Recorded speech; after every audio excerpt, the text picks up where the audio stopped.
Lecture de l'Évangile selon saint Jean. Moi, je suis la vigne, et vous, les sarments. Celui qui demeure en moi, et en qui je demeure, celui-là porte beaucoup de fruits, car en dehors de moi, vous ne pouvez rien faire. Si quelqu'un ne demeure pas en moi, il est comme le sarment, jeté dehors, et il se dessèche. Les sarments secs, on les ramasse, on les jette au feu, et ils brûlent. Si vous demeurez en moi, et que mes paroles demeurent en vous, demandez tout ce que vous voulez, et cela se réalisera pour vous.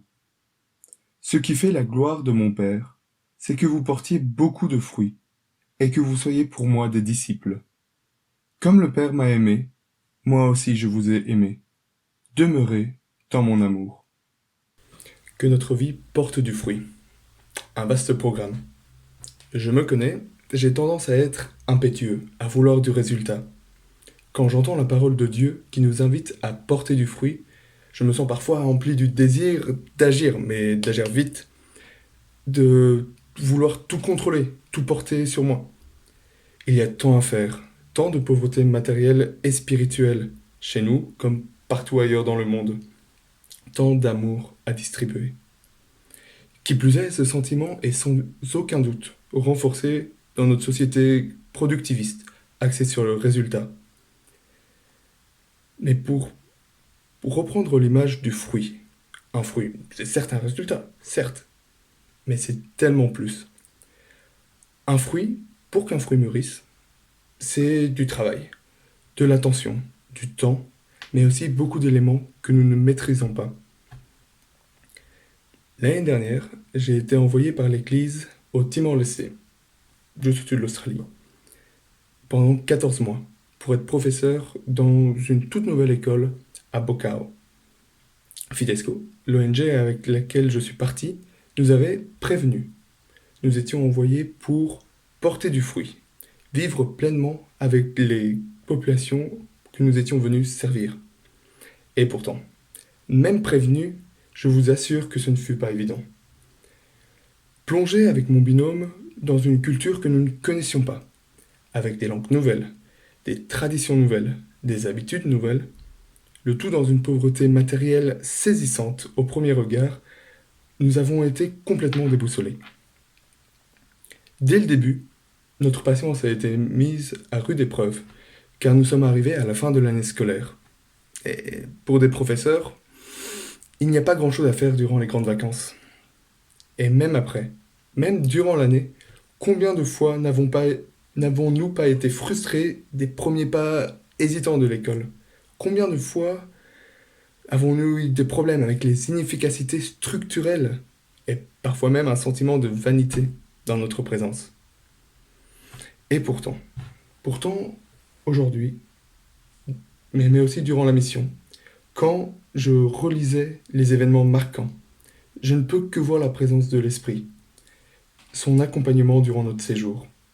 Plus nous avancions, et plus nous avions besoin de ses dons, de son appui, car nous étions de plus en plus inscrits dans la communauté et nous avons besoin de ce soutien pour être davantage inscrits dedans. En termes de fruits, il y a certains que nous pouvons rapidement cueillir. Par exemple, voir un étudiant s'améliorer, prendre confiance en lui, s'épanouir. D'autres fruits nous seront racontés. Par exemple, quand nous avons entendu que l'école avait décidé d'adopter certaines idées que nous avions prônées durant toute l'année. Ou encore, quelques mois après le retour, recevoir un message d'un professeur qui m'expliquait à quel point j'avais été une source d'inspiration pour lui. Mais enfin, et j'en suis sûr, il y a beaucoup de graines que nous semons sans toujours nous en rendre compte. Et pourtant, des graines qui germent et qui donnent de magnifiques fruits. Dans un de mes rapports, j'écrivais: nous ne sommes que des rouages d'une évolution qui prendra du temps, plus de temps que la durée de notre mission. La patience et l'humilité, c'est aussi savoir confier à Dieu notre travail, pour qu'il puisse porter du fruit. Alors voilà, nous sommes toutes et tous appelés à porter du fruit.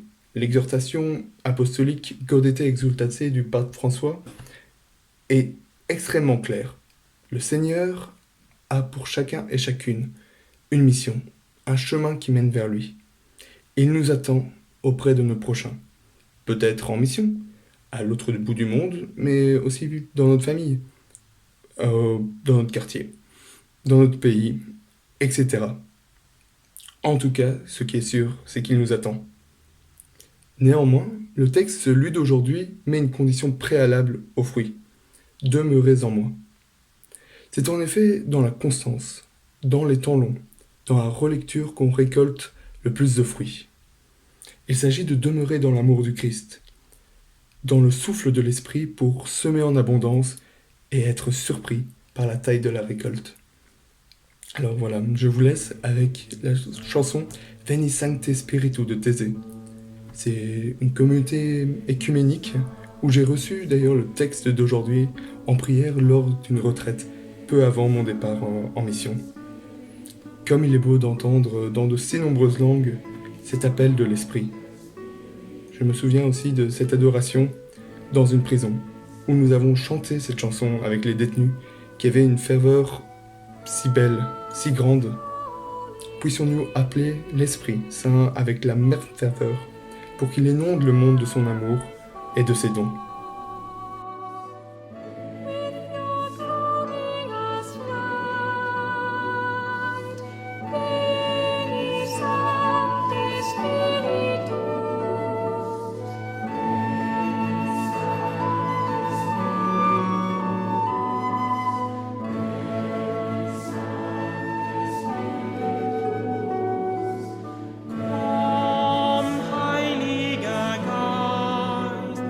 Lass den Glanz deiner Herrlichkeit vom Himmel erstrahlen. Veni Sancte Spiritus.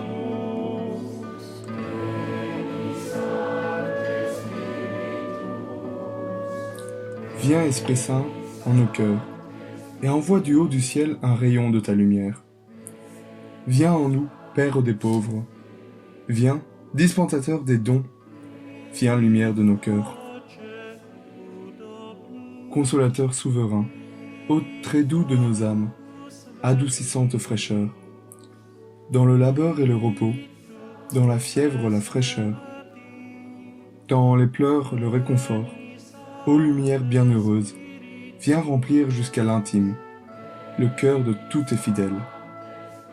Sans ta puissance divine, il n'est rien en aucun homme, rien qui ne soit perverti.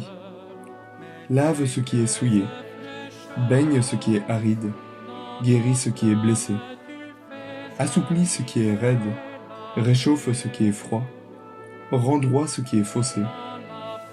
À tous ceux qui ont la foi et qui en toi se confient, donne tes 7 dons sacrés, donne mérite et vertu, donne le salut final dans la joie éternelle.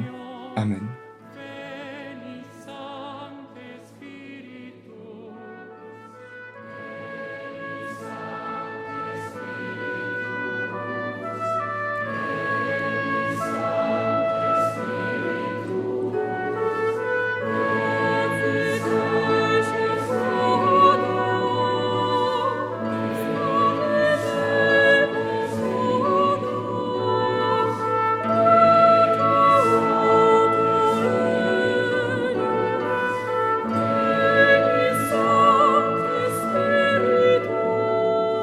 Ce que tu as promis, Seigneur, notre Dieu, nous te prions de l'accomplir pour nous, dans ta bonté. Que la venue de l'Esprit Saint nous rende, à la face du monde, témoins de l'Évangile de notre Seigneur Jésus.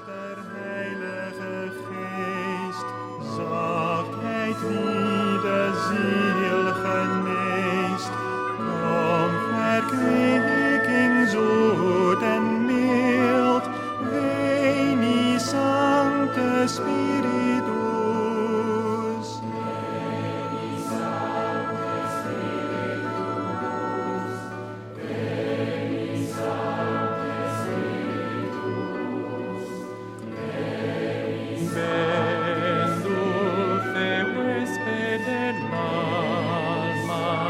Descanso de nuestro esfuerzo, de nel duro trabajo, brisa en las horas de fuego.